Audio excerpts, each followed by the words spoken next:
जरा सोचो, एक पेशेवर हत्यारा एक खास काम को अंजाम देने के लिए जानबूझकर दुनिया की सबसे खतरनाक जेल में घुस जाए, लेकिन वो वहाँ से निकल पाएगा या नहीं, ये तो कहानी सुनकर ही पता चलेगा। कहानी की शुरुआत होती है आर्थर बिशप नाम के एक आदमी से, जो समुद्र किनारे अपनी बोट में रहता था। एक दिन वो सुबह उठा और कॉफी पीने के बाद बोट से बाहर निकला। तभी उसने बोट में लगे एक बम को चालू कर दिया ताकि कोई उसकी बोट चुरा न सके। ये कौन सा तरीका है चोरी रोकने का? फिर वो अपनी बाइक पर एक रेस्टोरेंट में पहुंचा। वहाँ के सब लोग उसे पहले ही जानते थे और वेटर ने उसे समुद्र के पास वाली जगह पर बैठाया। तभी एक लड़की उसके सामने आकर बैठ गई और कहने लगी कि वो काफी समय से उसकी तलाश कर रही है। लड़की ने कहा कि उसका बॉस चाहता है कि बिशप 3 लोगों का खून करे, लेकिन लगना ऐसा चाहिए कि उनकी मौत सिर्फ एक हादसा था। वो जानती थी कि ये काम बिशप के लिए मुश्किल नहीं, क्योंकि वो इस खेल का पुराना खिलाड़ी है। लड़की ने उसे धमकी दी कि अगर उसने हाँ नहीं की तो वो पुलिस को खबर कर देगी। वो सबको खबर कर देगी कि बिशप जिंदा है, क्योंकि पिछली बार वो अपनी मौत का नाटक करके पुलिस से बच निकला था। तभी बिशप ने देखा कि इस लड़की के साथ कुछ और भी लोग हैं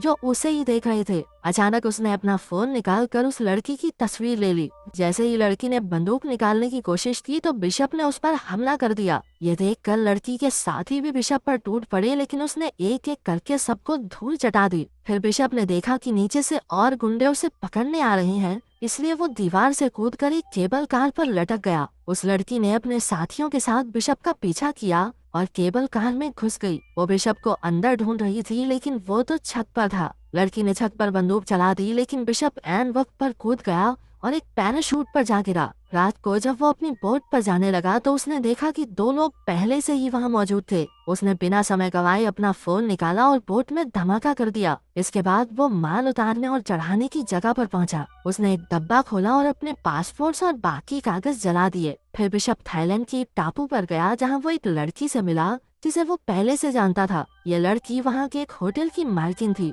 वो उसे एक कमरे में ले गई और बिशप ने एक खुफिया जगह से एक बैग निकाला। उसमें कई सारे फोन्स, हथियार और पासपोर्ट्स थे। उसने तस्वीर वाली लड़की के बारे में कुछ जानकारी निकाली तो पता चला कि असल में यह लड़की क्रेन नाम के एक आदमी के लिए काम करती है। उधर जीना नाम की लड़की होटल की मालकिन से मिली और उससे कुछ दवाइयाँ मांगी। मालकिन ने उसकी बाजू पर कई घाव देखे, जैसे उसे किसी ने बुरी तरह पीटा हो। मालकिन ने उसकी और मदद करने की कोशिश की, लेकिन जीना ने कहा कि उसे सिर्फ दवाइयाँ चाहिए और फिर वहाँ से चली गई। रात को मालकिन ने समंदर में एक बोट देखी जिसमें कोई आदमी एक लड़की को पीट रहा था। उसने तुरंत बिशप के पास जाकर उस लड़की की मदद करने को कहा। बात मानकर बिशप उस बोट पर पहुंचा और कहने लगा, अरे ओ, अगर तू सच्चा मर्द है तो इस लड़की को छोड़ दे। वो लड़की जीना ही थी, लेकिन उस आदमी ने बिशप की एक न सुनी और अपनी बंदूक निकाल ली। इस गलती के लिए बिशप ने उसकी काफी धुलाई करके उसे मार डाला। इसके बाद उसने मालकिन से कहा कि जीना को लेकर होटल चली जाए। फिर जब उसने बोट की छानबीन की तो उसे जीना का पासपोर्ट और फोन मिला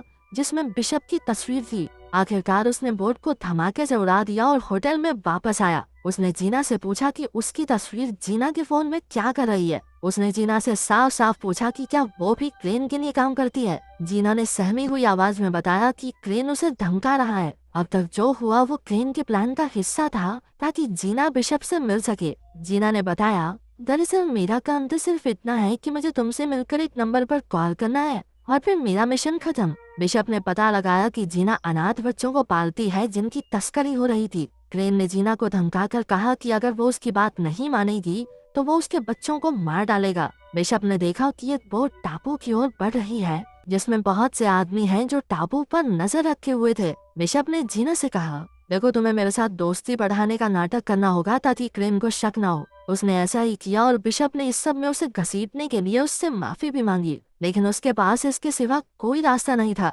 बिशप ने बताया कि उसे जानकर खुशी हुई कि वो अनाथ बच्चों को पालती है, क्योंकि वो खुद भी एक अनाथ था। बचपन में उसे और क्रेन को एक गैंगस्टर ने खरीदा था। बिशप तो उसके चंगुल से भागने में कामयाब हो गया, लेकिन क्रेन भाग न सका। इसलिए उन्होंने क्रेन को गुनहगार समझकर उसे सजा दी और तब से क्रेन बिशप से नफरत करता है। खैर, बिशप ने जीना को इस मुसीबत से निकालने के लिए एक प्लान बनाया और निशानी के तौर पर अपनी घड़ी दी। अगले दिन क्रेन के आदमियों ने जीना को किडनैप कर लिया। फिर बिशप ने क्रेन को कॉल करके 2-2 हाथ करने की चुनौती दी। जब वो दोनों मिले तो बिशप ने कहा, क्रेन, जीना को छोड़ दे वरना तेरे लिए अच्छा नहीं होगा। वो बहुत अच्छी लड़की है, उसे जाने दे। लेकिन क्रेन कहने लगा, छोड़ तो मैं दूंगा, लेकिन उसके लिए तुम्हें 3 लोगों का कत्ल करना होगा।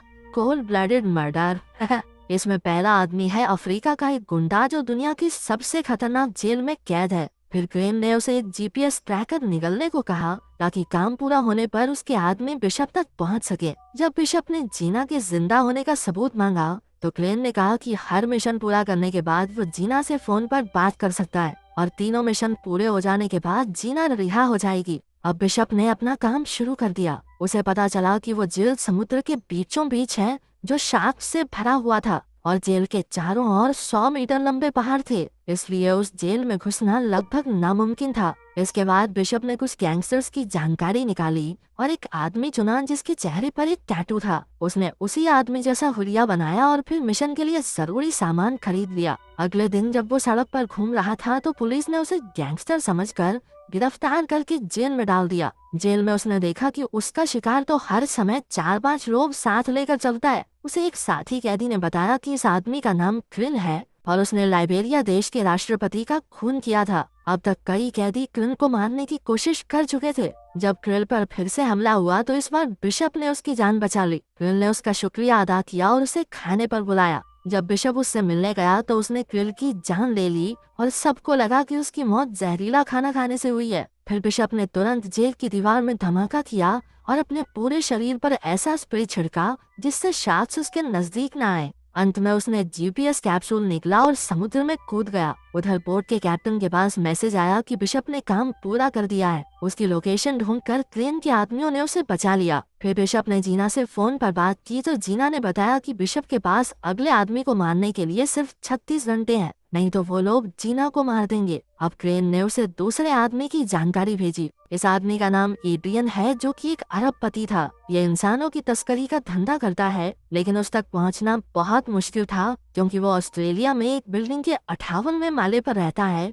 जहाँ के सारे दीवार, दरवाजा, खिड़की बुलेट प्रूफ थे। ऊपर से हर जगह सेंसर्स और फिंगरप्रिंट डिवाइस भी लगे थे। अब बिशप इस आदमी के नीचे का घर खरीदने पहुंचा। वहाँ उसने घर की चाबियां और नक्शे की हूबहू नकल उतार ली। फिर उसने कांच फोड़ने वाले बॉम्ब्स बनाए और साफ सफाई वाले आदमी का भेस बदल कर उस घर में घुस गया। घर की खिड़की से लटक कर वो एड्रियन के घर के स्विमिंग पूल तक पहुंचा और वहाँ बॉम्ब्स फिट कर दिए। जैसे ही एड्रियन उसमें नहाने आया, बिशप ने धमाका कर दिया और एड्रियन सीधा नीचे गिरकर मारा गया। अब फिर से जीना का कॉल आया, लेकिन इस बार उसने चालाकी से उस बोट का नंबर दिखा दिया जिसमें वो कैद थी।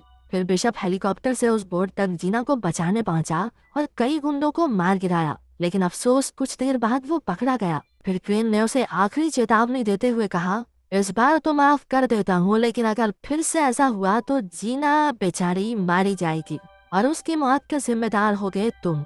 अब बिशप का आखिरी मिशन था अमेरिका में रहने वाले मैक्स को मारना। वो एक ऐसी बिल्डिंग में छिपा हुआ था जो पहाड़ के ऊपर बनी है और वहाँ सबमरीन्स का कारखाना था। इन सबमरीन्स में बड़ी बड़ी मिसाइल्स छिपाई गई थी। वहाँ खुफिया तरीके से किसी का भी अंदर आना या अंदर से बाहर जाना नामुमकिन था। जो भी वहाँ घुसने की कोशिश करता वो मौत के मुंह में जा गिरता। बिशप के पास इस काम को अंजाम देने के लिए 48 घंटे का वक्त था। उसे खबर मिली कि मैक्स ने एक हेलीकॉप्टर मंगवाया है, इसलिए उसने हेलीकॉप्टर के नीचे छुपकर मैक्स तक पहुंचने का प्लान बनाया। जब उसकी तरकीब कामयाब रही तो उसने बिल्डिंग के सारे कैमरा जाम कर दिए। चारों ओर हड़कंप मच गया और गार्ड्स मैक्स को एक खास कमरे में ले जाने लगे। तभी बिशप ने लिफ्ट में धमाका कर दिया, लेकिन किसी तरह मैक्स खास कमरे तक पहुंच गया। हालांकि अपना हीरो तो पहले से ही वहाँ मौजूद था। अब वो मैक्स के साथ मिल गया और मैक्स को मारने का नाटक किया ताकि क्रेन को चकमा दिया जा सके। उसका प्लान था कि जब क्रेन के आदमी मैक्स की लाश ढूंढने आएंगे तो क्रेन बोट में अकेला होगा और उस समय उसे खत्म करना कोई बड़ी बात नहीं। उन्होंने प्लान के मुताबिक मैक्स की मौत का नाटक किया और जैसे ही वहाँ धमाका हुआ, बिशप उसे समंदर से बचाकर एक टापू पर ले आया। फिर बिशप ने क्रेन को कॉल करके कहा, अबे ओ जीना को छोड़ दे। लेकिन क्रेन ने पहले मैक्स की लाश देखने की मांग की। बिशप ने बताया कि लाश उसकी सबमरीन में पड़ी है। इसके बाद क्रेन ने सबमरीन पर मैक्स की लाश देखने के लिए अपने आदमी भेजे। बिशप ने भी उनके लिए हर जगह बॉम्ब्स लगाकर तैयारी कर रखी थी। जैसे ही उसके आदमी वहां पहुंचे, बिशप ने उन्हें गोलियों से भून दिया। उधर क्रेन ने ये सब अपने कैमरा से देख लिया। इसके बाद बिशप क्रेन की बोट पर पहुंचा और सारे गार्ड्स को मार डाला। इसी बीच जीना को भी गोली लग गई। वहीं क्रेन ने बोट में लगे बम को एक्टिवेट कर दिया। बिशप ने जल्दी से जीना को छुड़ाया और उसे एक ऐसे डब्बे में पहुंचा दिया जो धमाका होने से पहले ही बोट से अलग हो गया। अब बिशप और क्रेन की जबरदस्त लड़ाई शुरू हो गई। उसने क्रेन को जंजीर से बांध दिया और तभी बोट में धमाका हो गया। जीना तो बच निकली, वहीं मैक्स के आदमियों ने बोट का मलबा बाहर निकाला। कुछ समय बाद जीना अपने बच्चों के साथ थी और उसने देखा कि बिशप उसकी आंखों के सामने खड़ा था। असल में बिशप बोट के स्टील रूम में छिप गया था, जो इमरजेंसी के वक्त काम आता है, और इस तरह वो धमाके में बच निकला। आप इस तरह का और कंटेंट चाहते हैं